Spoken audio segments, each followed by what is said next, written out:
one of the things that I applaud Sony for is the ability to take risks when it comes to some of the things that they do. And this is very evident in their games that they put out, and it's very evident in the hardware that they put out and things that they support. Now, I'm going to be completely honest with you guys. For me personally, when I see that Sony was out there able to support something like the PSP, right? Like, nobody gave the PSP any type of hope of doing anything. Nintendo obviously was a huge factor in the handheld market. And so people naturally thought, hey, we're probably not going to see the PSP breakthrough or anything like that. And I think that, one of the things that we actually got to see is that, they took the risk with it. And I think that that's exactly what they needed to do. Now, the interesting thing is the PSP sold over 80 million units. Think about that, right? I mean, that's more than Xbox One. That's a lot more than Xbox One. That's almost as much as the Xbox 360, right? And then they put out, the Vita, which again, they really kind of took some steps back with that, unfortunately. So it is one of those things that is unfortunate, but again, at least they took the time and the effort and the idea to actually do something like that, which I think goes above and beyond what most companies would do. Now, you can look at the same thing with something like VR. Some people don't like VR, but again, I think that the people that claim that they don't like VR are basically the ones that haven't tried it. That's how I kind of always look at this, right? Like, I was kind of down on VR originally, and then I tried it, and I'm like, you know what? This is a lot of fun. Like, this is really, really fun. So, again, I think that this is very, very important kind of going forward, just simply for the fact that, Microsoft refuses to try anything like that, right? Like, they always kind of go out with this whole idea, and Phil Spencer always kind of goes out with the idea that, it's more of a PC thing, or he doesn't like it or whatever. He doesn't realize it's not really what he wants. It's really kind of what the consumer wants. And I think that if they actually understood that it would be a little bit different story. You know what I mean? Like, completely, in my opinion, it does not make sense to not have VR when you have console that is more than capable of doing it. But this is a little bit of a video that I've been waiting to do. This news just came out.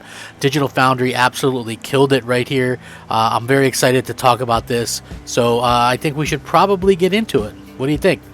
What's up, everybody? Crapgamer here with Crapgamer Reviews, back with another video. Please like the video. I'm begging yous.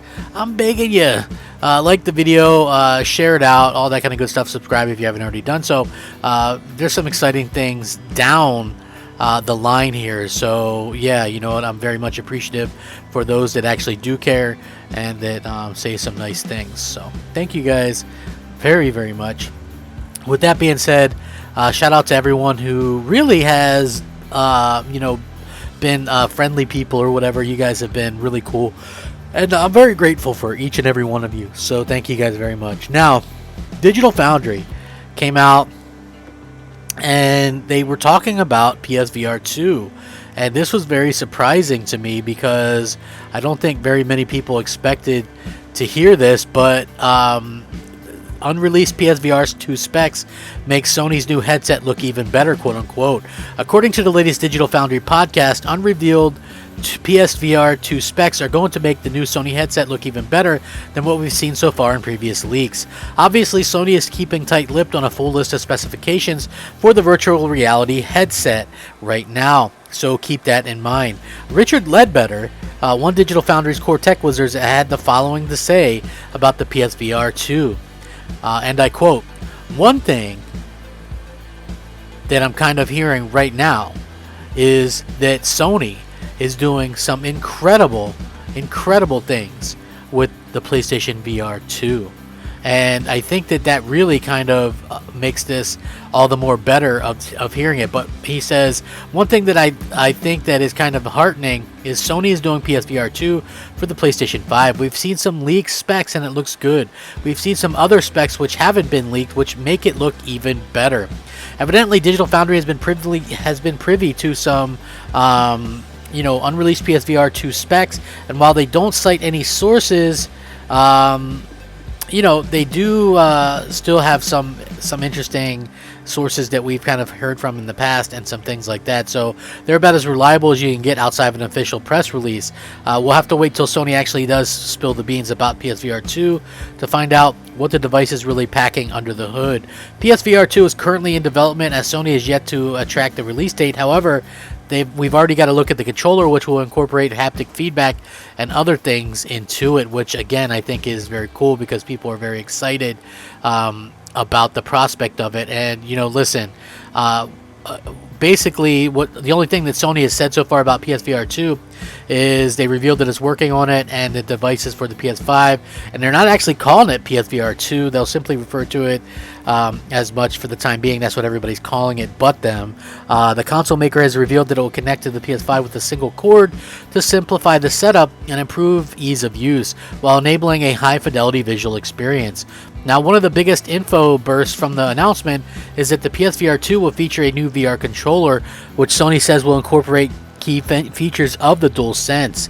And obviously I think that's something that people really want, because the DualSense is something that is very immersive and very much one of the things that people will obviously want to keep in mind when they're talking about like PlayStation VR. Like for me personally, I love the fact that they've been able to kind of go out there and do that.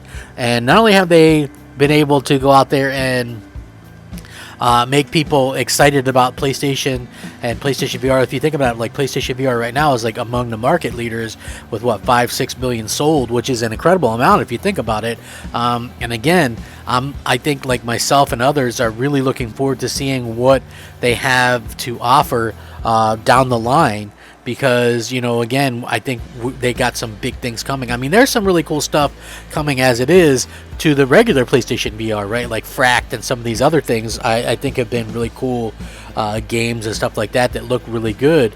The thing is, I guess we just have to kind of wait and see how this is going to end up working. Like for me personally, I think it's just been... they obviously trying to keep some things tight-lipped, and of course there's a pandemic going on and things like that. So not everything goes as smoothly as you might think, but it is still pretty cool that we keep seeing some of this stuff get announced and some of this stuff come out. There's been a rumor that Horizon Zero Dawn is going to get a game in the in the aspect of PlayStation VR. Obviously, maybe Gran Turismo could have something in the VR spectrum, which I think would be very cool.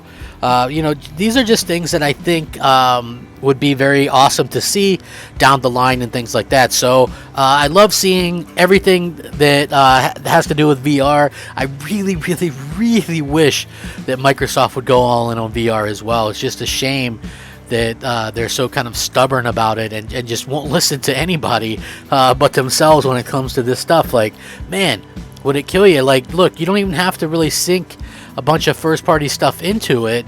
You can always just do VR and, have it at a certain kind of aspect, to where you could use, like, support of,